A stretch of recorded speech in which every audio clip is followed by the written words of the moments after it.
But once they got into some of the current stuff of what's happening with the beef, they're friends. There's not going to be any pushback or explanation on anything. And I think there was a lot of fans that were at the edge of their seats waiting for Kendrick Lamar to address everything that's happened in the past 6 months. What's up, everybody, and welcome back to another episode. Please like the video and subscribe. Our target is only 1,000 likes. So Kendrick Lamar didn't hold anything back in his vicious rap battle with Drake earlier this year, but he claims to not be an angry person at heart. In his first profile since the year-defining feud, Kendrick covered the Harper's Bazaar 2024 November Voices issue on Monday, which had him in conversation with former Top Dog Entertainment teammate SZA. Kendrick explained during the chat how he doesn't believe he's an angry individual, but how the duality of love and war do pose a need to exist. So while Not Like Us proved decisive in his feud with Drake, Kendrick defined what the phrase means to him culturally, and it's much bigger than anything OVO related, saying, "Not like us is the energy of who I am, the type of man I represent, and now if you identify with the man that I represent, this man has morals, he has values, he believes in something, he stands on something, he's not pandering."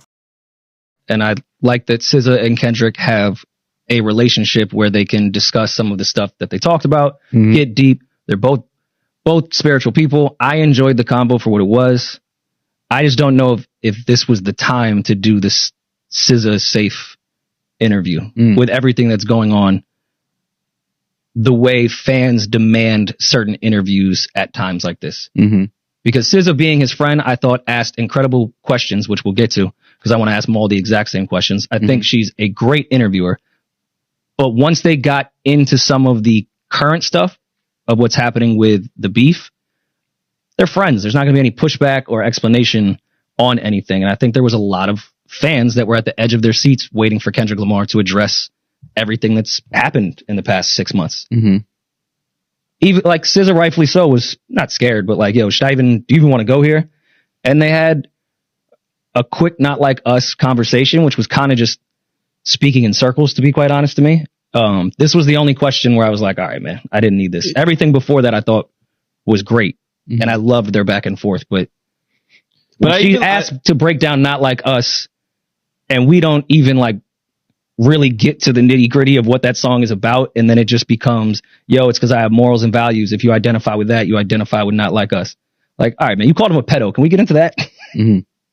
I just had some follow-up questions. I wasn't mad at his first explanation, but since we're bringing this up, can we get into the record for real? She tried. She said, break that down for me after his initial response. Yeah. And then he went on to your point, this man has morals, values. He believes in something. He stands on something. He's not pandering. And then kind of on and on about someone that's not afraid to make mistakes, from his experiences and learn, which is great. But I just don't know if that record is as deep as the explanation that he is making. I think Meet the Grams, Euphoria, 616, deep records, but the one we're choosing to have that type of response to me was a pretty flat out record of, hey, you are nasty and this is a great mustard beat. Yeah, I don't know if it's that deep, but I thought it was a cool interview. Just don't even bring up the Not Like Us part if we're not going to get a real detailed answer about what SZA's asking. Because to Julian's credit, she did give some pushback, like, yo, can you break down exactly what that is? And I think after he gave that PC answer, she was like, all right, I see where this is at. I'm not going to pry. Let's move on.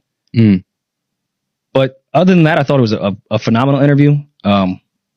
Loved SZA's questions. I don't know about phenomenal, but it was good. It's cool to just see two superstars go back and forth on like topics like this. I thought that was a conversation of two friends that a writer just happened to be sitting in on. Which was cool. I guess they want to call it an interview, but I don't think that it felt like an interview. I think SZA and Kendrick talk often, and this time a writer from Harper's Bazaar just happened to be sitting next to them, writing everything down or recording.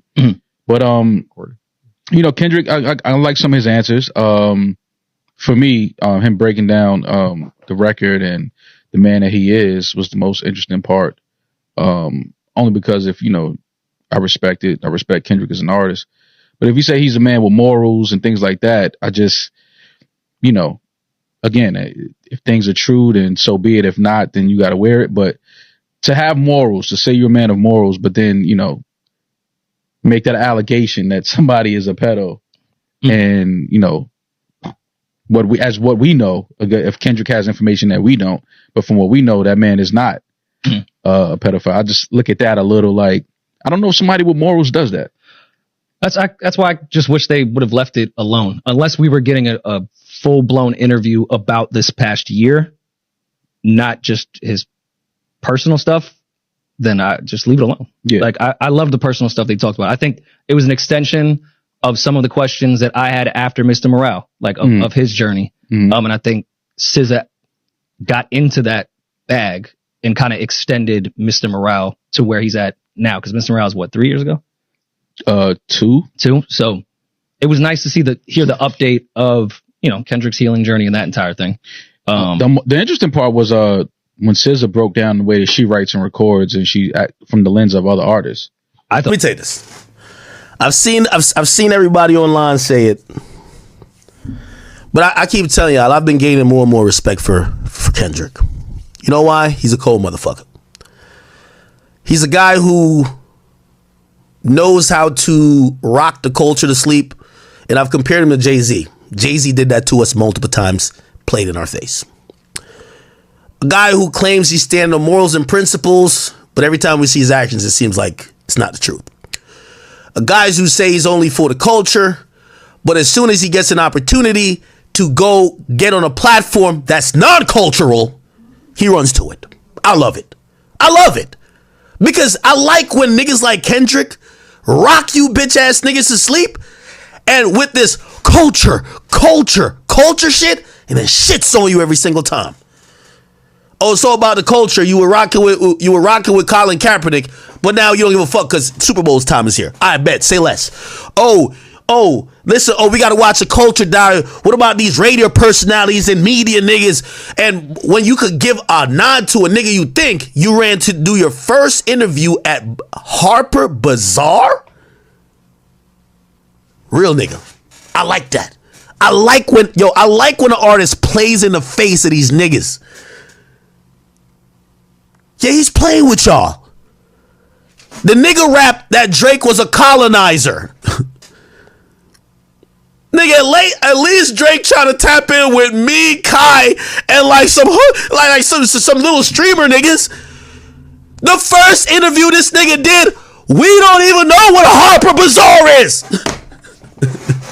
Elliot Wilson over there like, what the fuck? What is this? Who is this? Nope, not you. DJ Hattie, like he just came up, face looking like a glazed donut. Are we ready for the interview? No, nigga, get out of here. Fuck out of here.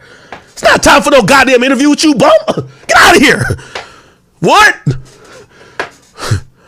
What? Got a throat full of semen. Nope, not your turn. Oh my God.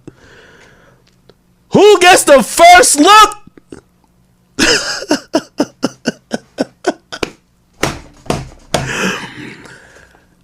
Kendrick.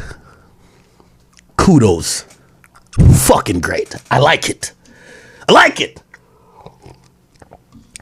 I told y'all this before. Y'all didn't want to believe me. I said Kendrick used the culture, gained the Infinity Stones, and he's still talking that Mr. Morale shit. Oh, I want to change the industry. I want to watch the party die. And I'm telling you, he got the Infinity Stone. All it takes is a snap to change right now, right this moment. I'm telling you, he got more power than Drake right now in terms of affecting culture. If he wanted to speak out against drill music, he could. Not saying I don't think he could eradicate, but he would have people look at it a certain way. By the way, he was never this powerful when he spoke out for X. And by the way, I thank him for that. Kendrick, I fuck with you for that. Just say on Freud, his family, XXXTentacion, his whole fan base appreciated the fact that you stood up to the DSPs for him. But when a guy is living on this whole watch the party die, he want to do A, B, C, and D because there's people poisoning the community, serving up propaganda. The colonizers are that's what he's saying. He has the single most important opportunity to snap his finger like Thanos and cause an entire ripple effect. You want to restore media to where it's not by propaganda? How about you go holla at A, B, C, D, E, F, G journalists within that black community who used to do that traditional media that maybe you appreciated back then. You could do that. But again, that's why I like Kendrick. You don't. I like it. Fuck it. I like it. So let's get into this. He does an interview with Harper Bazaar. By the way, not only you don't give a fuck about all these niggas who've been cock riding and meat holding and everything like that, SZA is the person who interviewed him. Let's get into this beautiful, brilliant piece of work and piece of art. I can't wait to read this. This is amazing. Fucking amazing.